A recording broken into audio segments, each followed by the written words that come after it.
Good morning.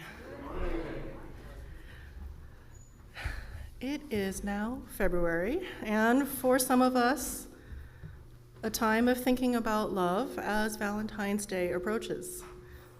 Our ministry theme for this month is love and exploring its various meanings and manifestations. Today's service is about loving yourself enough. I would guess that I'm not the only one who struggles with the idea of loving myself. We are often told to be kind, to think of others first. How often are we actually encouraged to reflect that love and kindness back onto ourselves? Maybe it's uncomfortable to think about putting yourself first.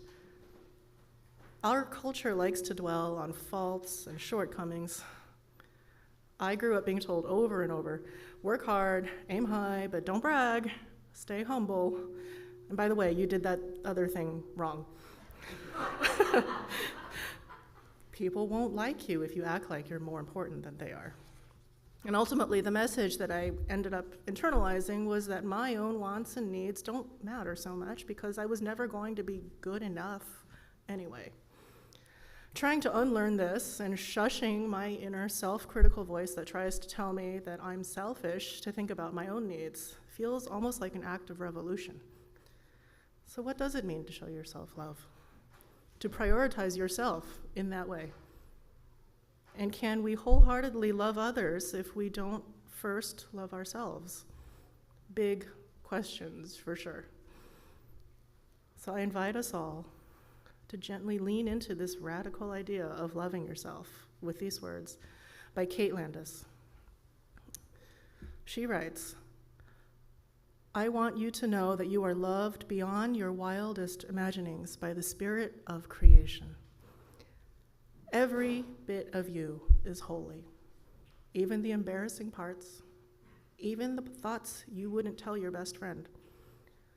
God is in your every cell, calling you to live a loving, joyful, boisterous life, to go easier on yourself, to accept that you are a blessing, to spread the word that there is no original sin, that we are all glorious gifts to a world that desperately needs us. I want you to know that you are a strand in the web of all existence, one dewdrop spangled thread reflecting the early morning sun, connected to every other living creature, frogs, mushrooms, great blue whales, and you. You are never alone. You were born into a huge family of life. Sit in the grass and know that it is your sibling. Watch the crows circle and think of them as gossiping cousins. This is your world, and you are worthy. Come now, let us worship together. Our chalice lighting this morning is written by Beth Lefevre, called We Are Whole. We are whole, even in the broken places, even where it hurts. We are whole, even in the broken places, the places where fear impedes our full engagement with life, where self-doubt corrupts our self-love, where shame makes our faces hot and our souls cold. We are whole. Even in those places where perfectionism blunts the joy of full immersion into person, place, activity, where good enough does not reside except in our silent longings, where our gaps must be fast filled with substance, accomplishment, or frenzied activity, lest they gape open in disgust. We are whole, where we would doubt our own goodness, richness, fullness, and depth, where we would doubt our own significance, our own profoundness. We are whole, even in our fragility, even where we feel fragmented, alone, insubstantial, insufficient. We are whole, even as we are in process, even as we stumble, even as we pick ourselves up again, for we are whole. We are whole.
Inside.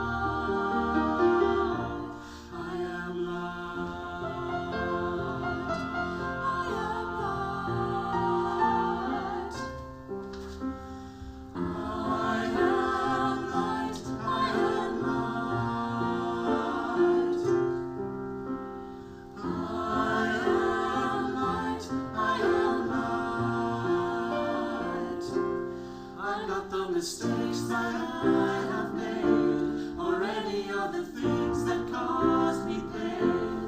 I am not the pieces of the dream I left behind. I am light. I am light. I am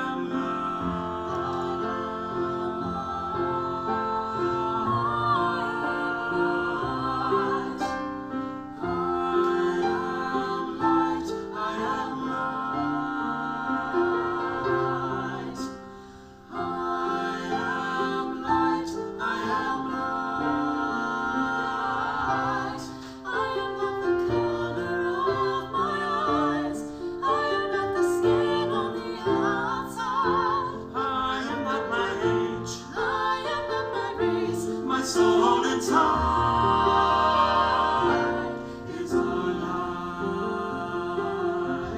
our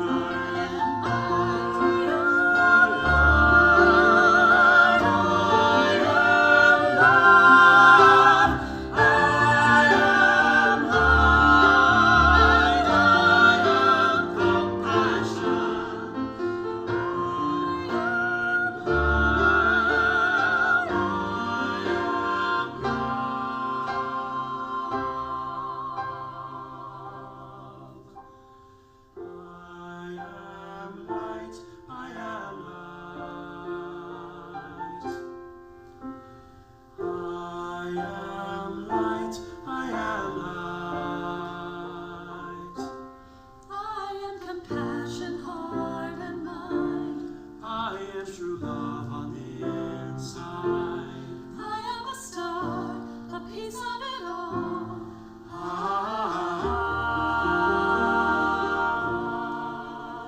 am light.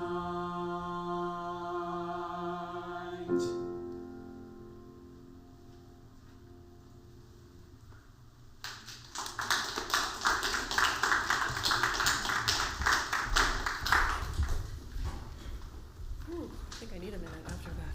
Thank you for that beautiful music.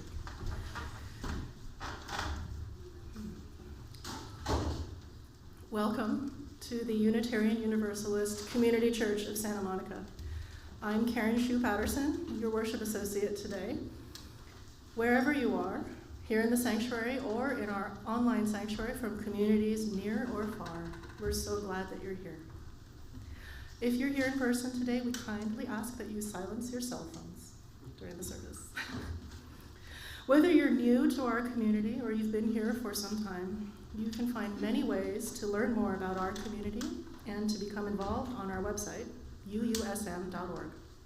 And if you're here in person, please check out the information on the tables outside after the service and talk to us about ways to get involved and learn more about our faith. We continue to navigate our new normal as we are gathering safely and also still holding many meetings and small gatherings online. We offer programs to serve the needs of our congregation and to be of service to the larger world, including broad religious exploration and personal development for people of all ages. We also join with other social justice advocates to work for justice and harmony of our world. Unitarian Universalism is not defined by creed or dogma, but is guided by principles that affirm the worth and dignity of every person and encourage an individual search for truth and meaning. We honor the wonder of existence and believe that we are all connected to each other and to the interdependent web of life. Our beliefs are drawn from scripture and science, nature and philosophy, personal experience, and ancient tradition. We are an open, affirming, and welcoming congregation, diverse in backgrounds, identities, spiritualities, and philosophies of life. We are united in our desire to create an inclusive, beloved community, to live the principles of our faith, and to serve the wider world. Whatever your beliefs or faith tradition, We invite you to help us build a community where together in our diversity, we may covenant in love and justice. May you find comfort, camaraderie, and inspiration here. As we gather in this space and in our virtual spaces, we acknowledge that the ground beneath our feet always has been the home of Indigenous peoples, including the Tongva, many of whom have been forcibly removed to other lands. We recognize and mourn the great harm inflicted on all the Indigenous people of this country. They remain committed to the stewardship of these lands over centuries. We lift up their relationship with these sacred traditional lands. So we do have a few announcements for today. There are some transitions happening in the church office. So after 4 years in our office, Cindy Hayes has retired, and her last day was Monday, January 30th. Her friendly, welcoming presence in our office was a great asset to us, and we wish Cindy all the best in her retirement. Esther Chase, who has been our communications coordinator, will be taking over Cindy's position in addition to her own. So if you need to get in touch with the church office, you can still email assistant@uusm.org for all of the same questions. She'll also answer existing email addresses for the office, including announcements and assistant office and OOS, Order of Service, at uusm.org. And so we wish Esther a very warm welcome in her new role. I also wanted to save the date. There is a special congregational meeting coming up at the end of this month, February 26th at noon. After extensive work by our Bylaws Refresh Task Force, many board discussions, and a few town hall meetings, it's time to have one final meeting and discussion, and then we vote on whether to accept the proposed bylaws revisions.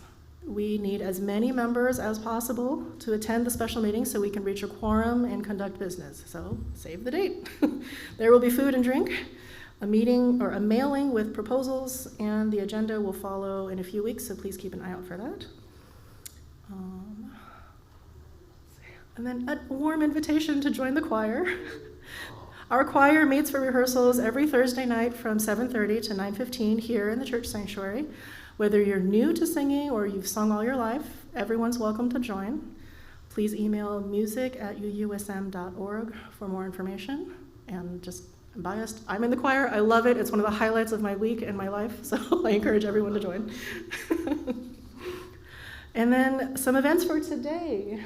As always, we have lunches for bunches after the service. Visitor meetup as well after the service today. I think it'll be meeting in the anteroom. Okay, in the front of the church. And then Green Committee meeting is also today. Please see the slide for more details on those meetings. And there are far more events and workshops, things coming up. Please check out the website or our e-newsletter for more details on upcoming events.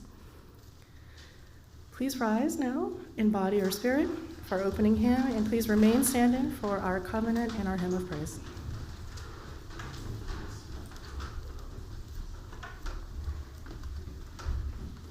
Hello. Good morning. So for our opening hymn, we are going to sing the third verse as a round. I know we haven't done these in a while. I think the last time we did it was before the pandemic. But we'll split the room into two.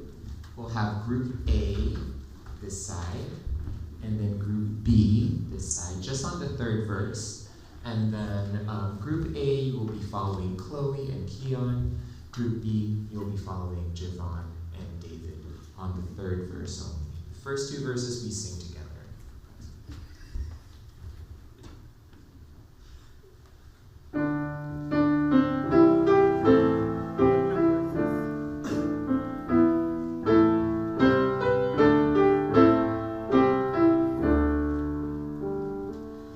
What wondrous love is this, O my soul?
Love is the doctrine of this church.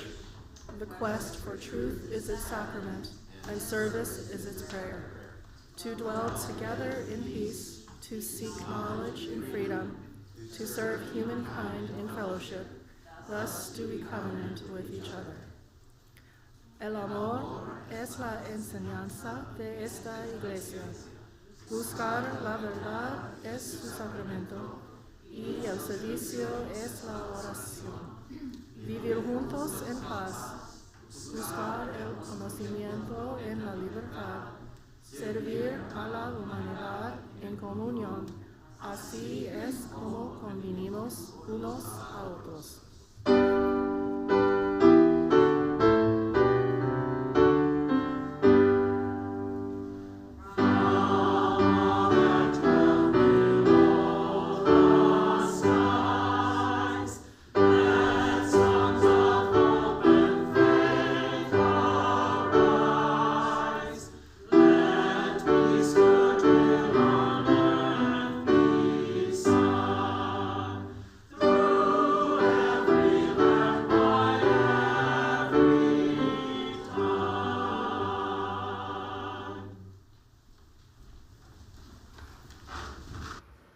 If you have a donation for the West Side Food Bank, we ask you to bring it forward now to place in our basket. We have been partners in collecting food for the West Side Food Bank for many years. If you want to donate food, please bring items that they use in large quantities, like pasta sauce, preferably in unbreakable jars, juice, granola bars, protein bars, breakfast cereal. Our service to the world can be embodied right here each Sunday. All people, young people, and adults are encouraged to give. Thank you for the offerings to the West Side Food Bank today. So today's time for all ages is a story, it's adapted from a story called I Love Me by Menaka Raman. Picture, if you will. Oh, there we go. A young girl, tall, thin, wearing glasses. She's fabulous. She has just moved to a new neighborhood. 23 Shanti Colony is Rubina's new home. As soon as she unpacks her things, she rushes off to Rome. Rubina misses her old friends, Nina, Raj, and Sam, but now there will be new ones whom she can call her own. So she's going outside, finds another girl. Hi, my name's Rubina. Will you play with me? I do love all sorts of games and can even climb a tree. The girl looks at Rubina, then points with a shrill shriek. What is that on your forehead? That big and hairy streak. Rubina loves her eyebrows. What's the fuss about? They're perfect for hiding caterpillars in when she's going out. Rubina shrugs her shoulders, dances off to find some friends she can call her own, friends who will be kind. And so she comes across a baseball field. Hi, my name's Rubina. Can I play with you? I'm good at throwing baseballs, and I'm good at catching, too. The captain of the baseball team, a boy who's very tall, says, you have 1, 2, 3, 4 eyes. Which one will see the ball? Rubina loves her round glasses. They remove the fuzz and blur. They help her thread grandma's needles and find fleas in her dog's fur. Rubina shrugs her shoulders. She tumbles on to find some friends she can call her own, friends who will be kind. And so she comes across a swing set. Hi, my name's Rubina. Can I play with you?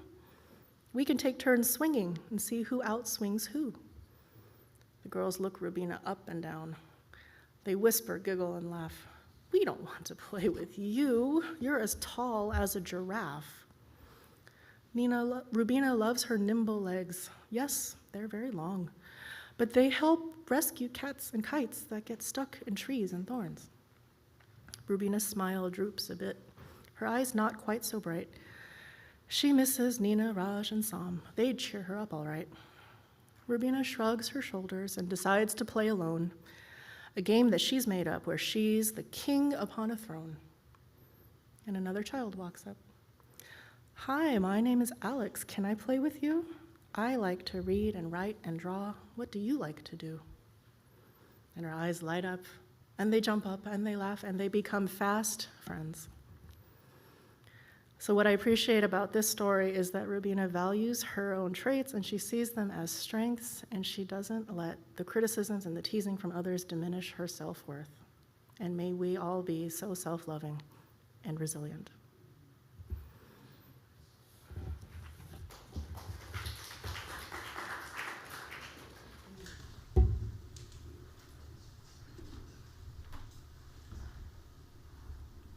Hello, let's sing our song of blessing, although I don't think is there any youth?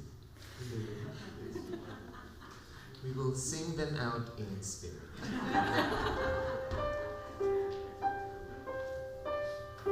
Go now in peace, go now in peace. May the spirit of love surround you as you go, as you go on your way. Go now in peace, go now in peace. May the spirit of love surround you as you go, as you go on your way. Good morning. I am Kikanza Nuri-Robins still, and it is my delight to be with you all this morning. And I don't know what happened to my voice. It was working earlier. So this is the time for gathering as community to share joys and sorrows with one another. We each come with personal joys and sorrows. We each come with things that are heavy on our heart, or with things that light our eyes from behind and cause us to smile and greet the world with great joy. And so for each of those things that you bring to this place, we honor you and we hold you in our hearts. There are a couple of things that we share because they came across my desk this week. So one is a joy, and it is with our friends and longtime members, Phil and Edna Bonasich. They celebrated their 59th wedding anniversary. I know, 59 years. That doesn't happen often. And so they are hoping, now that we think the pandemic is over, that they'll be able to share their 60th next year with their family and friends. So we have a number of sorrows. Liza Kranis is another long-term member of our community, and she lost a longtime friend and employer this week, the actress Cindy Williams. And so we hold her in the light as she grieves that loss, and that we each remember not only Liza, but Cindy Williams, who may have been a part of your growing up. Some of you might remember Robert Simon. Robert Simon died recently of a fast-growing and rare cancer. And so his memorial services will be here next Saturday on February 11th at 11 a.m. So February 11th, 11 a.m. here.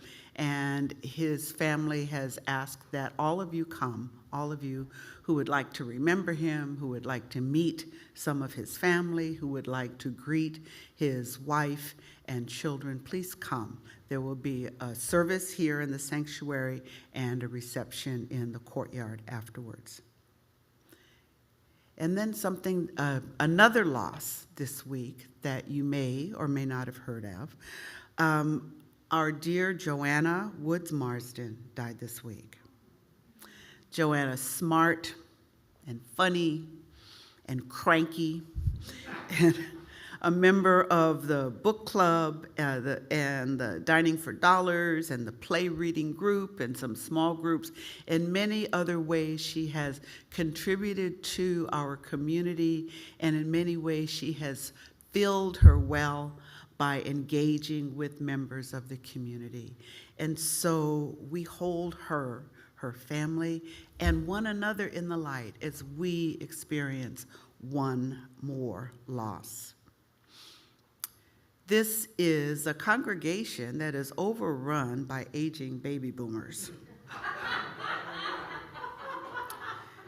And as we age, we are surrounded, often bombarded by loss and death. And so for those of you who are younger than the baby boomers, know that this is good practice for you, because when it starts happening to you, you will at least have some sense of what you're supposed to do. You know, it gets easier only in that we know what to do. So, somebody else died. Okay, I know what to do. Joanna's in the hospital. All right, get over there. See, rituals help at times like these because we're feeling more than we are thinking. It hurts because we love. It hurts because we regret. It hurts because we remember. And we long for just a little more time, one more conversation, one more chance to say the right thing, one more opportunity to say, okay, I was wrong, I'm sorry. One more, and we often don't get them. So as you think and remember not only those who have been named, but those who are not named, I'd like you to join me in silence and then responsively as we remember Robert and Joanna and Helen and Ernie and many, many more. So we'll go into silence and then I will read a poem. I read a line and then your line is, we remember them. Really easy. We remember them. And we'll say that a number of times.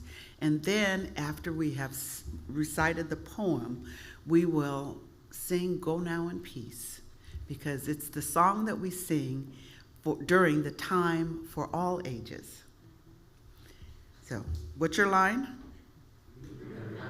Oh, good, you remembered.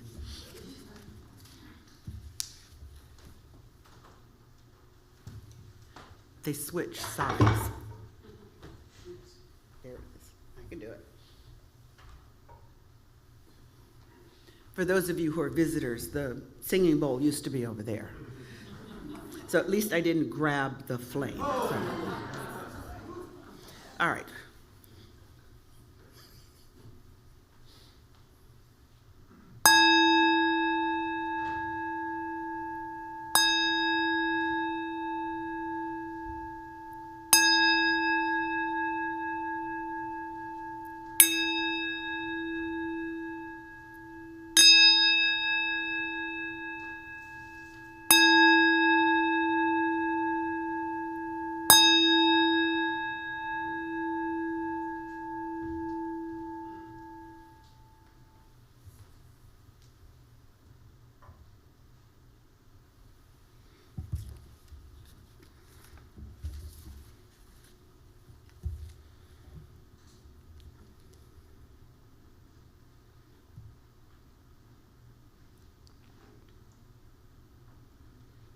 Remember us, the departed say.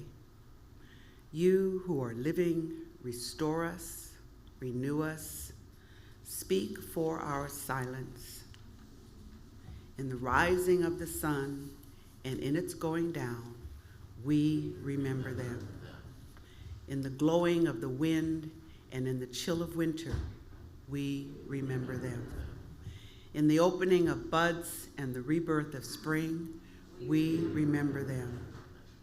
In the blueness of the sky and in the warmth of the summer, we remember them. In the rustling of leaves and in the beauty of autumn, we remember them. In the beginning of the year and when it ends, we remember them. When we are weary and in need of strength, we remember them. When we are lost and sick at heart, we remember them. When we have joys we yearn to share, we remember them. So long as we live, They too shall live, for they are now a part of us as we remember them. Remember us, the departed call. You who are living, restore us, renew us, and speak for our silence. Continue our work. Bless the breath of life. Sing of the hidden patterns. Weave the web of peace as we remember them.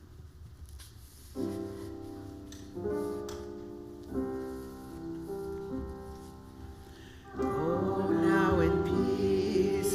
Go now in peace. May the spirit of love surround you as you go on your way.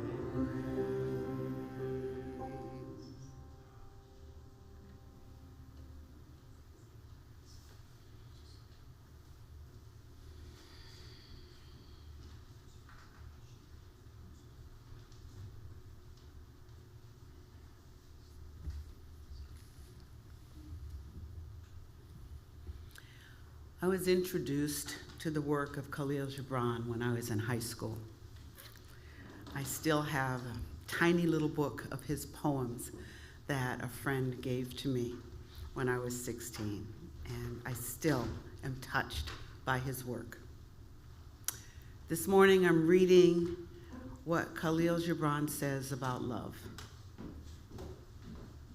Love has no desire but to fulfill itself. All love wants is more. But if you love and must needs have desires, let these be your desires. To melt and be like a running brook that sings its melody to the night. To know the pain of too much tenderness. To be wounded by your own understanding of love. And to bleed willingly and joyfully, to wake at dawn with a winged heart and give thanks for another day of loving, to rest at the noon hour and meditate love's ecstasy, to return home at eventide with gratitude and then to sleep with a prayer for the beloved on your heart and a song of praise upon your lips. Love. So when we look at Judeo-Christian writings, we are admonished to love God with all our heart, to love our neighbor as ourselves. Love God, love others, love self. Now, this is not a sermon about the mystery called God. This is not a sermon about the many types of love. This is a sermon about self, about loving yourself, and what it means to love you. Loving self is a tough concept in the United States. We are taught not to be self-centered. Karen pointed out a number of things that we are taught and take inside of us. We judge people who we think are in love with themselves. You know who those people are. We watch them on TV. We read about them in the paper. We see them in the courtyard.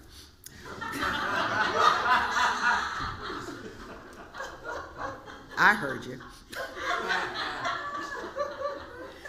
We have difficulty distinguishing between love for self and selfishness. Now, I think that love for self is valuing all that you are, understanding and accepting who you are, your gifts, your strengths, your competencies, and then all that stuff that lurks in the shadows. See, loving yourself is knowing yourself without shame or apology. Love begins with self. It doesn't mean you don't try to be better. It just means that you don't not love yourself because of that. For example, I can be kind of cranky. I'm a grump. I admit that, without shame or apology. But what I try to do is let people know this is not the time. Don't try it now, because you'll get major grump. And I also know not to impose myself on other people while I'm feeling really cranky. Love begins with self. We love life. Love the source of your life. Love your neighbor. We may have to have a sermon about what does it mean to love your neighbor, especially the one that makes you want to build a 10-foot fence. And then you want to love yourself. So many, many years ago, golly, in the 70s, Shirley Ann Williams wrote a book called Dessa Rose, which I read. And it doesn't matter what the book was about, because it was just one paragraph in that book that shifted my thinking and my perceptions about love. The protagonist said, he loved me, but not enough. And so I didn't stay. He loved me, but not enough. See, you may love yourself, but do you love yourself enough? Enough to speak for yourself? Enough to protect your emotional boundaries? Enough to do for yourself the things that please you? Love yourself enough to forgive yourself, to name yourself, to know who you are so well that if someone calls you something else, they called me a name. You know, they're mistaken, because it's not what people call you, it's what you respond to. Can't be talking to me, because that's not my name. See, do you love yourself enough to say no when you mean it? Ouch when it hurts? Even if you know you won't even get the wrapping for a Band-Aid. If you say ouch, they cannot say, well, I didn't know it hurt. Do you love yourself enough to say help when you want it? Do you love yourself enough to ignore the gossip and assumptions that your friends make when you don't involve them in every single aspect of your life and your decision making? You are enough. Don't give yourself away. Don't accommodate so much you never get what you want or need. Don't waste your time always credentialing yourself, always trying to prove you're worthy, proving what you know, proving that you can, proving that you're good enough. To love yourself enough is to be comfortable in your skin, to be able to stand in your own shoes and say, yeah, that's who I am. I'm good. I'm getting better. Back off. Joanne and Tom Peters, members of our congregation, were on NPR's StoryCorps a couple of weeks ago and told a chapter in their story. And in this chapter, Tom was willing to get married. And Joanne said, are you getting married because it's the right thing to do, because you really want to get married? And he said, well, because it's the right thing to do. And she said, no. Come back when you want to get married. Joanne loved herself enough to not marry the person that she really, really wanted to be with, because at that time, he didn't love her enough. She loved herself enough to say no. My friend Sherry was with a man for 45 years, and at 70 years old, she decided she was no longer going to settle for his version of love. She was no longer going to accommodate him and not get the things that she needed or wanted. She said, if I'm going to be unhappy, I'll be unhappy by myself. I don't need a partner for that. So she filed for divorce, which is not a small notion at age 70. But she loved herself enough to make the change. See, love yourself enough to ask for what you want, and ask for it clearly, ask for it loudly. So if the answer is no, then you can decide if you're going to get it for yourself or if you're going to go without it. But don't always be the one to settle. Don't assume that if you set a good example, people will know how to treat you. Don't confuse service to others as service for self. So many times people say, oh, well, I did this for him and I did this for her, and they didn't do anything for me. Well, they didn't know it was a transaction. I was listening to a comic recently tell about a health issue that she had. She had an abdominal mass that was hard and it was growing. And she was a little worried, and so she had several types of imaging. She had an X-ray and a CT scan and an MRI. And while she was at the imaging center, she heard the radiologist talking about her and her films, about how unusual the images were, and she heard things like, never seen anything like this, never seen anything so huge. So she just knew she was going to die. And she started thinking about projects at work that she wanted to complete, and she was wondering who was going to finish raising her young daughters. So she goes back to her doctor for the diagnosis, and the doctor prescribed for her the stuff they give you to prep for a colonoscopy. She thought this was a little odd. She knew what it was. But what was her problem? She said, what's wrong with me? Well, she had been so busy with her life, serving others at home and at work, she hadn't taken time to go to the bathroom.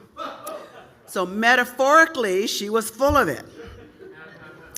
Now, in the context of this spiritual sermon, she had spent all her time giving and serving and hadn't done some of the basic caregiving for herself. This is the same principle as with airline emergencies. Put your mask on first before you try to help others. Your identity may be deeply connected to the service you give. You may find great joy in serving others. You may like being the one who is counted on to help. But what does it say to others when you have no boundaries? What does it say when the only thing you do for yourself is to help others? You've got to love yourself enough to take care of yourself. Now, in the stories of the mystic rabbi known as Jesus, every time he did something big, like turning water into wine, we really like that one, walking on the water, feeding 5,000 people with a few fish and a loaf of bread, every time he gave in a huge way, he would leave his crew, you know, those 12 guys that followed him all around, and he'd go off by himself. As an introvert, I interpret this as the recharging that we introverts have to do to recalibrate and restore our energy. Alone, in silence, in your workshop, in your studio, in your bathtub. You know, like Agent Gibbs on NCIS, over the 20 years he was on that show, every time there was a big case, he had a big decision, you'd find him in the basement working on a boat. He made at least 2 boats in that basement. Don't know how he got them out. But the point is that he took care of himself by going away, by stepping back, by doing something for himself. See, loving yourself is not going to look the same for every person. Now, I've talked to you before about this 9-cell grid for taking care of yourself. So imagine square with 9 cells. That's 3 across and 3 down. Across the top, you put mind, body, and spirit. And then down the side, rest, nutrition, and exercise. Rest doesn't necessarily mean sleep, but just rest is like, a pause. And then, so you've got 9 cells. So for your mind, how do you rest your mind? For me, it's less work. How do you feed your mind? With colleagues and books and theater. How do you exercise the mind? By teaching, by doing puzzles. All right, and then you do that for body, you do that for spirit. How do you rest your spirit? How do you feed your spirit? How do you exercise your spirit? And so look at this grid and see where the holes are. See where you're missing something. See where there is an invitation for you to be a bit more loving to yourself. See, it's important. It's important to live for what you love. You just want to make sure that what you love includes yourself. A colleague told me recently that she is learning to treasure herself. She was told by a woman named Jewel to get to know the gem that you are. Get to know the gem that you are. We are each a different kind of gem. But just imagine all of the sparkling jewels that are right here in this room. And what happens to jewelry? What happens to old jewelry when you don't take care of it, when you don't polish it, when you don't keep it protected? You know, it cracks, it wears out, it fades, it gets lost, you never can find it. So loving yourself, love the jewel that you are, and take care of you.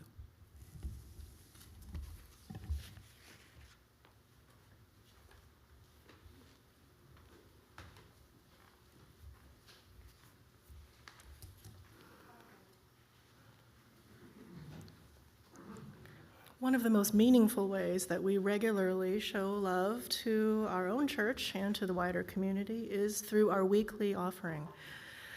We dedicate half of our weekly offering to support the life of our church, and the other half goes to organizations doing work in the world that might be too big for us to take on alone. 50% of today's offering goes to the Santa Monica Area Interfaith Council. The mission of the Santa Monica Interfaith Council is to create a collaborative environment among peoples of all faiths in this region through education, community activities, and interfaith dialogue that will foster peace and justice for everyone regardless of race, gender, sexual orientation, nationality, religious affiliation or belief, or other communities, and result in a better and a safer life for all.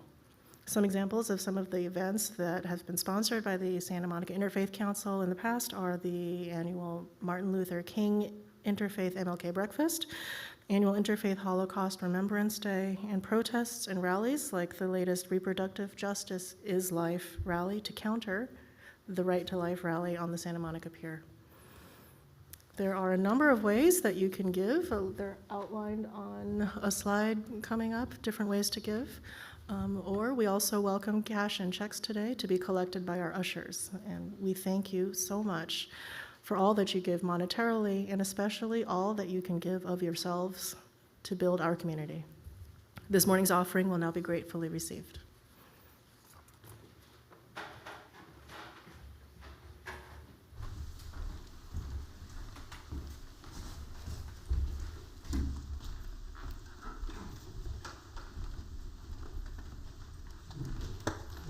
This morning's offertory anthem is from our holy drag mother, Saint RuPaul Charles. His famous words, if you can't love yourself, how the hell are you gonna love somebody else? After which we will rise in body or in spirit and sing our final hymn, 10:04, Busca el amor, seek out the love in you. We will sing everything in Spanish except for the last chorus, which we will sing in English.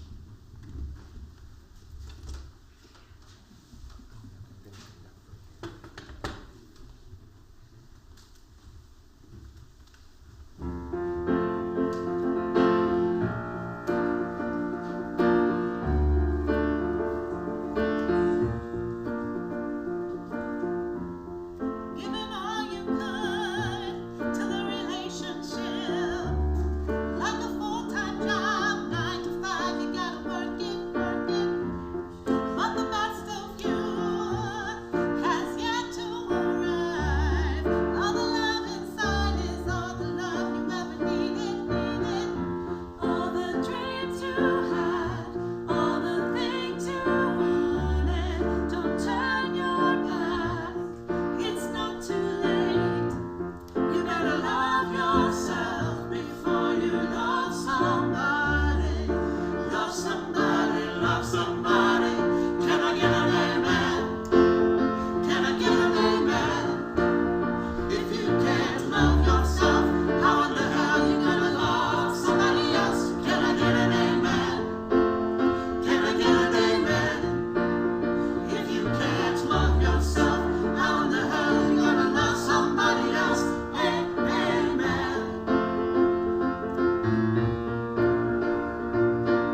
Seek out the love in you and embrace it and grow it and then share it.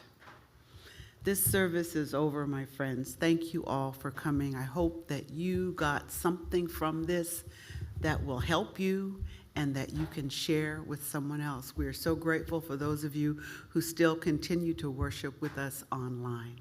Thank you so much to the worship associate, fabulous job, and to our wonderful, wonderful musicians and all of the folks who work in the background, in the corner there, Mia and Aubrey, who make sure the technology is going on, and Amy, who oversees everything and makes sure, just gives us that look, and we straighten up, and we've got ushers and cleaners and coffee makers and servers, and all of you do all of the small things and the large things that make this community. And for that, I'm very, very grateful. So go serve yourself, serve the world. Come back next week.